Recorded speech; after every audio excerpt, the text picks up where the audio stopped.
It doesn't take rocket science to know that the age of consent in Jamaica is too low. As of today, it is 16 years of age. Still, I was shocked to learn that before 1988, it was actually 14 years of age.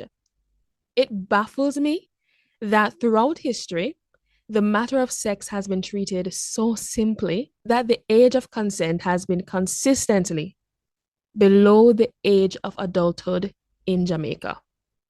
It's an issue that not only baffles me, though, but also many parents and activists island wide. So let's talk about it. I'm Brianna Vernon, and this is the Independent Report. I could say off the top of my head several reasons the age of consent being 16 is absolutely nonsensical. So let's begin. Firstly, we aren't adults until we're 18, right? Therefore, how can the age of consent to have sex possibly be 16? You are then saying that it is okay for a child to engage in sexual relations. That is furthermore even less protection against predatory behavior. Because if someone 20 to 30 years older than a 16-year-old, for example, decides to engage in a consensual, and I use that with quotations, consensual relationship with, by law, someone who would be considered a child, not only by age, but mentally too, is that not by definition predatory? The law is contradicting itself. It can't be that one of the most life-changing acts, such as sex, is permitted for a child, yet they can't legally drink alcohol until 18. What kind of hypocrisy is that? For a nation that troubles greatly with sexual abuse against children, and when I say greatly, I mean greatly, it is most disturbing that we have not yet revised this law.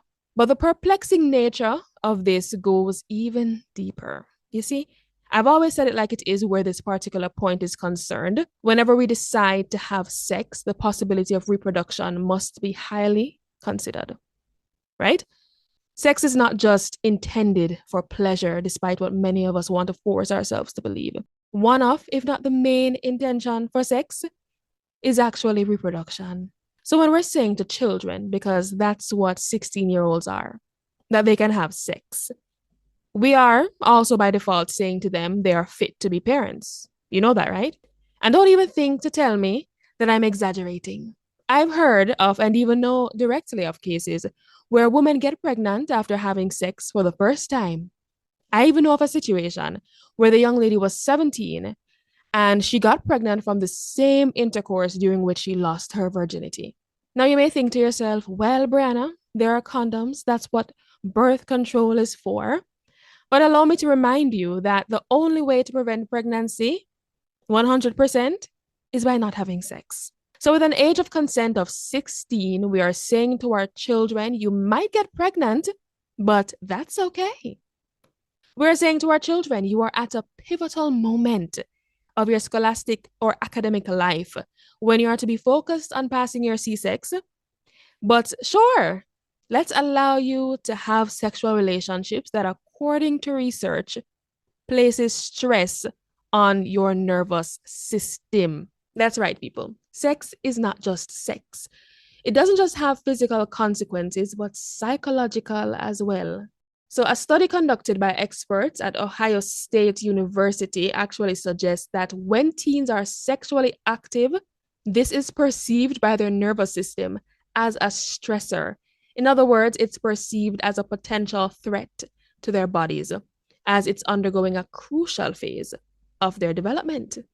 Now, these sentiments are echoed by our very own children's advocate, Diane Gordon Harrison. She's quoted as saying in an interview with Love 101 that if the age of consent were to be raised to 18, it would give the brain a little bit more time, or should I say, it will give the brain a little bit more of a chance to develop. With maturity, they are able to make better decisions, which hopefully will impact teenage pregnancy. Now, this leads me to my next point. I've mentioned in a previous episode that most human brains don't mature until around age 25. I myself could truthfully see the difference in my own maturity when I arrived at age 25. But I want to dissect this even further, you see, because the brain is a complex organ. And so when we speak of this particular aspect of its development, we're referring to what is known as the prefrontal cortex, which is also the part of the brain responsible for decision making, self control, and understanding of consequences. This is specifically the part that generally comes to maturity when we are 25 years of age. That said, when it comes to the wonderful yet life altering act of sex, in no way can it be left up to the minds of 16-year-olds to determine that they are ready to give consent. Many 16-year-olds are having sex just for the sake of sex.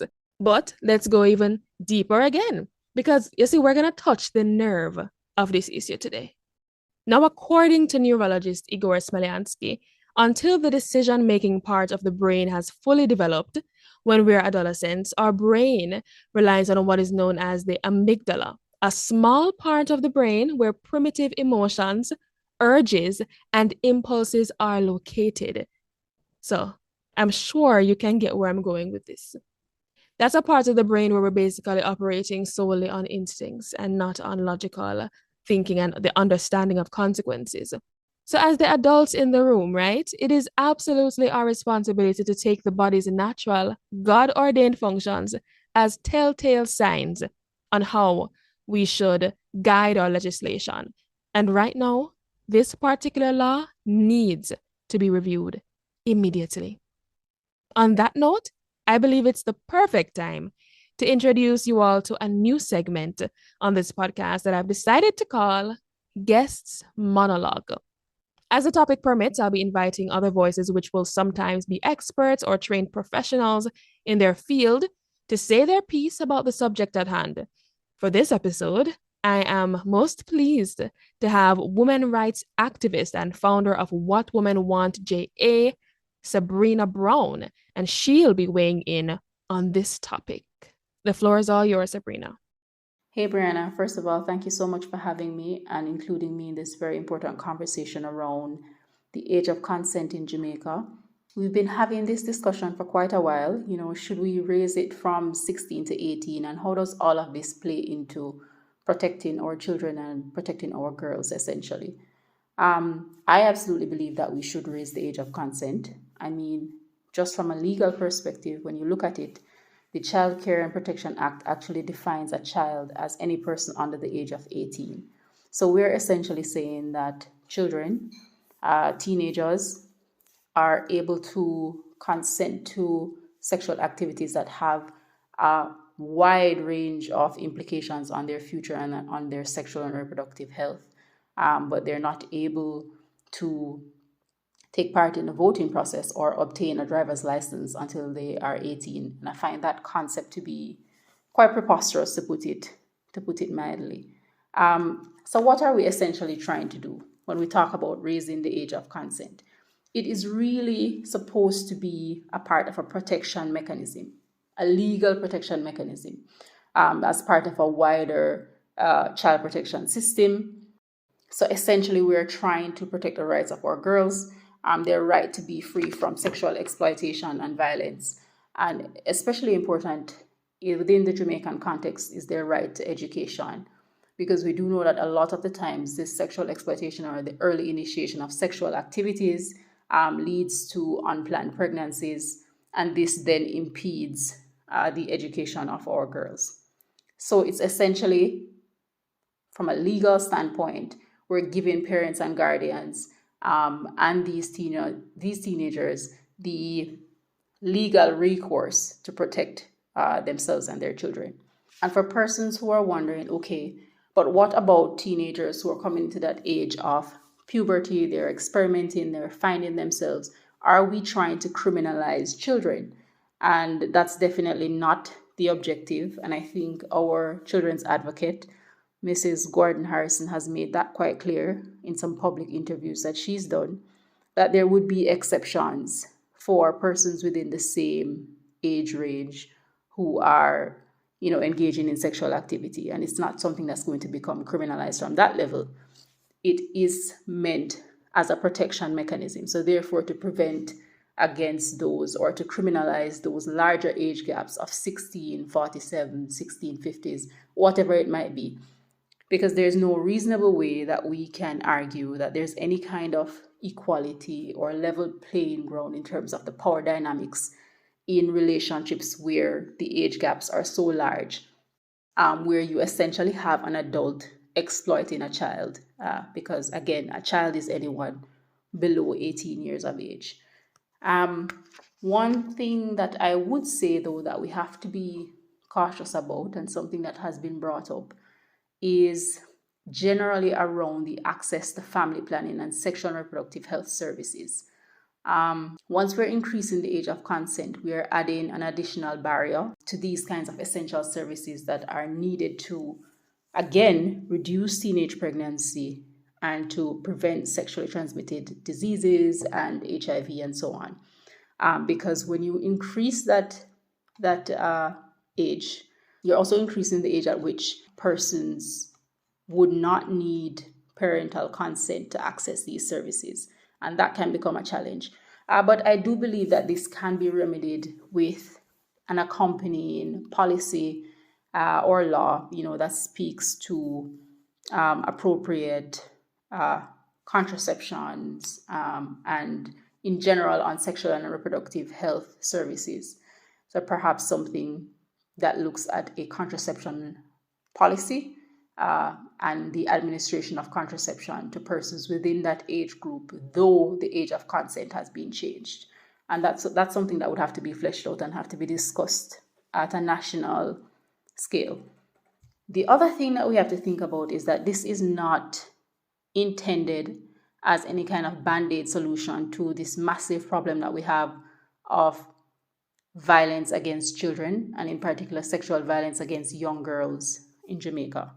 It is just one mere piece of the puzzle. It's supposed to act as a part of the legislative component of the child protection system.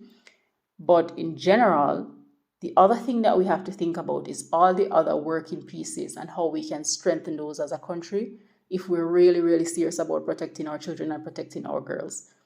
The thing that comes to mind for me is this record that we have as a country in terms of law enforcement. It is not well regarded, and for good reason. And so therefore, when we're thinking about increasing that age of consent, we have to think about all the additional cases that would come into that bracket, and the capacity of the state to adequately investigate and attend to all those additional cases. And that's a real challenge and something that we have to work on as a country. But in general, the enforcement of the Child Care and Protection Act is something that has to be built out and strengthened. We have to think about strengthening our child protection agencies, all the different actors and players that cater to children. We have to also think about cultivating strong family environments, tackling family violence, and just creating communities that are more child-friendly and that understand children's rights, and therefore helping to build out a fully functional and effective child protection system. Increasing the age of consent is just one little piece in that overall larger puzzle. So that would generally be my 2 cents on all of that. And yeah, thank you so much for having me again. It's so interesting that Sabrina has basically confirmed many of my views that I mentioned at the start of this podcast. She absolutely hit the nail on the head. And someone else who hit the nail on the head is Jamaican reggae singer Kalia. I was scrolling on social media this afternoon and I saw a post that Kalia made on her Instagram page, which is Kalia100. And she was highlighting how in our very music as a society, we have enabled predatory behavior. Take a listen to what Kalia had to say. Are we just going to pretend that some songs back in the day didn't have some questionable lyrics? There's this one song by Lady Soul which haunts me. Sometimes I'm chilling in my bed and I remember this one lyric in the song. I don't know, you know me not dream you are 23 but you feel like 13. Where is it? What did you say that he said? And there were a lot of songs that had those little references, and you guys just went along with it. You guys let Carl Malcolm in 1975 get away with no gesturing. A song about a big man. I watch one little girl grow up and then go ask her mother if him can do with her and she's still not of age. That's crazy. And some people will say that times have changed, but I have a song when name Nothing Can Justify when me I beat out pan the man them when I touch a little girl them. And in the song I call them Dirty Drankro, right? And the people them pan the radio station say them not play it because I say that. So times have changed actually. Instead of us switching to actually say no, this is wrong, we've switched to let's not talk about it. Very interesting. When I came across Kalia's post, it was like another sign from God to me to say that, yes, Brianna, this is the topic I want you to deal with on this episode. And when I went in search of the song she's referring to by Carl Malcolm, I was absolutely disgusted by the lyrics. Like my skin literally started crawl. He starts by saying, and I quote, Jean's mother said that I should leave her alone. But how can I do that when I want her in my home? Now, this is where it even gets crazy to me. He goes on to say, I've watched her change from toys to boys, and now she is my size. So how could I forget her now when she can share my life? Let us go into the chorus. He says, Mommy, I love your daughter. No gesturing, meaning no joking around. He says again, no one can make me leave her. Ah, boy. He doubles down on the fact that he's not joking around. But what he mean no one can make him leave her? What do you all get from that particular lyric? These lyrics to me are deeply troubling. The fact that he boldly sings of how he watched her change from toys to boys, meaning watching her develop from a little girl into her adolescent years. And the fact that that was placed in that song is totally sickening to me. I don't know about you. And this further solidifies the importance of what Sabrina mentioned when she said changing the age of consent to 18 would at least assist parents in seeking legal recourse when their underage children are being preyed upon. With all that has been relayed to you throughout this podcast, there's not much more that I can say on this, to be honest, that to really drive my point home. Sabrina mentioned too that this is just one piece of the puzzle. And it's not up to our lawmakers to decide what is truly of importance. If our children are truly the future, we cannot allow those futures to be robbed or tampered with by pretty much granting them the go-ahead to engage in an activity that is far more layered than they could ever realize at their tender age. And yes, 16 is a tender age for this big world that they're growing up into. 16, they're not reached number yet. When I was 16, I didn't know, not even half. Like, I didn't even know less than half of the things I know now. Sex a big people business. To be done between consenting adults and a 16-year-old is a child. So this is a situation that shouldn't resurface every few years only to be swept under the rug, because I've seen so many articles over the years about this situation. People going back and forth. Person saying, let us move the age of consent from 16 to 18. And then other persons making articles to say doing so would be dangerous, yada, yada, yada. But then not doing so is even far more dangerous. So, I mean, whose interests are you really looking out for? I'm sure it is the children, right? I'm sure it is. I would like to say so. And no matter how differing your thoughts may be on this topic, I still want you to share them as well as your rationales behind those thoughts, because there must be a reason why you think what you think, whatever you do think. If it's your first time listening, please like, comment, share, and subscribe. And if you are already a part of the Independent Report community, thank you for joining me again. Let me also say thank you once again to our guest, women's rights activist, Sabrina Brown. I'm Brianna Vernon. Join me next week on the Independent Report.